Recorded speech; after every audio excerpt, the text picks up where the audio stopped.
সবথেকে বড় নিউজ। প্রতিদ্বন্দ্বিতা একদম ঘরে বসে গেছে, কি বলবেন? কিছু করার নেই, মানুষ সব জানে কার পাশে থাকতে। আমি বরাবর প্রথম দিন 16ই মার্চ যখন আমি প্রচারে নেমেছিলাম, সেদিন আমি বলেছিলাম যে মানুষ এখন বুদ্ধিমান, মানুষ জানে কার পাশে থাকতে হয়, মানুষ জানে কার জন্যে দিদি কাজ করছেন, আমাদের পশ্চিমবাংলার পাশে কে থাকতে পারে।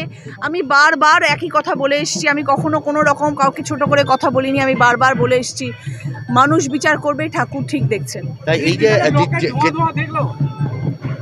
বলতে পারবো না কে ধোঁয়া দেখছে।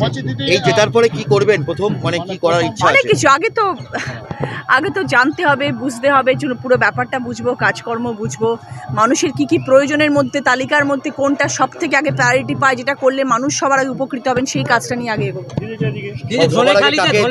ভোটের দিন যেভাবে দাপিয়ে বেড়েছিল লকেট, সেখান থেকে আপনাকে হাইয়েস্ট লিড এখনো পর্যন্ত দিয়েছে, কি বলবেন? আমি ভীষণ খুশি, আমি প্রতিটি মানুষের কাছে চিরকৃতজ্ঞ, ধনেখালি প্রতিটি মানুষের কাছে আমি করজোড়ে নমস্কার জানাচ্ছি। আমি ভীষণ খুশি, ভীষণ আপ্লুত, প্রতিটি মানুষ আমার পাশে থেকেছেন, আমাকে ভালোবেসেছেন, এর থেকে বড় পাওয়া আর কিছু হতে পারে না। প্রতিদ্বন্দ্বীকে কি বার্তা দেবেন? কিচ্ছু না। আমি সবসময় এটাই বলি যে আজেবাজে প্রচার না করে, আজেবাজে কথা না বলে, কাউকে ছোট না করেও ভালোভাবে কথা বলা যায়, সেটা আমি সবসময় বলে এসেছি। সবথেকে বেশি ধন্যবাদ দেবেন? দেখুন, মানুষকে ডেফিনেটলি, মানুষই তো আমার পাশে ছিলেন, মানুষ আমার উপর বিশ্বাস রেখেছেন, মমতা বন্দ্যোপাধ্যায়ের পাশে বিশ্বাস রেখেছেন, অভিষেক বন্দ্যোপাধ্যায়ের পাশে বিশ্বাস রেখেছেন, মানুষ তৃণমূল কংগ্রেসকে জয়ী করেছেন, তারাই আমার পাশে ছিলেন। আমি মানুষকে আগে সবার আগে দেবো, তারপরে তো ঠাকুরের আশীর্বাদ, আমার বাবার আশীর্বাদ, সব কিছু নিয়ে। অনেক জায়গায় দেখা যাচ্ছে ভোট পরবর্তী গন্ডগোল হচ্ছে, ভোট পরবর্তী অনেক জায়গাতেই গন্ডগোল হচ্ছে, আপনি কি বলবেন? না, গন্ডগোল একদমই হওয়া উচিত নয়। আমরা জয়ী হয়েছি, এটা সেলিব্রেশন হওয়া দরকার। কখনো চেয়ার ভাঙা, মারামারি করা, আজে বাজে মানুষকে খারাপ কোনো কথা বলা বা কটূক্তি করা বা বিরোধী পক্ষের কোনো মানুষকে কোনো রকম কিছু কুমন্তব্য করা, সেটা একদমই করা উচিত নয় বলে আমার মনে হয়।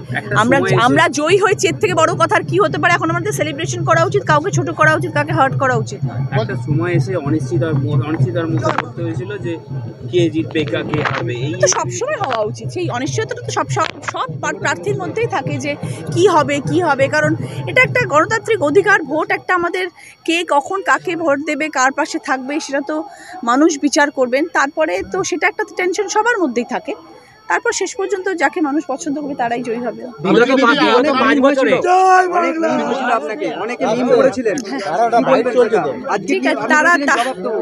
না, আমার দর্শক, আমার মানুষ জয় উত্তর দিয়ে দিয়েছেন। রচনা বন্দ্যোপাধ্যায় আর তার উত্তর দেওয়ার দরকার হয় না।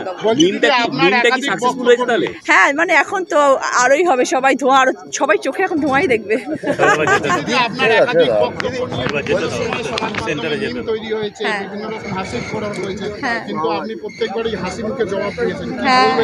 এখন আমি হাসি মুখে জবাব দিয়েছি, এর পরের ইন্টারভিউতে আমি 1 প্লেট দই নিয়ে বসে আপনাদের সাথে কথা বলবো। বিগত 5 বছরে লকেট চ্যাটার্জিকে সেরকমভাবে মানুষ পায়নি, কিন্তু আপনি তো জিতে কি পাবেন? নিশ্চয়ই মানুষ আমাকে জিতিয়েছে, মানুষ আমার পাশে, মানুষ আমায় ভোট দিয়েছেন, মানুষ আমার উপর বিশ্বাস রেখেছেন, সেই বিশ্বাসের মর্যাদা তোমাকে রাখতেই হবে এবং মানুষের পাশে আমি আছি, নিশ্চয়ই কাজ করব। দিদি নাম্বার 1 হলেন, কি বলবেন? দিদি নাম্বার 1 একজনই আছেন, উনি মমতা বন্দ্যোপাধ্যায় বাংলায়। আমি এখন হুগলির নাম্বার 1।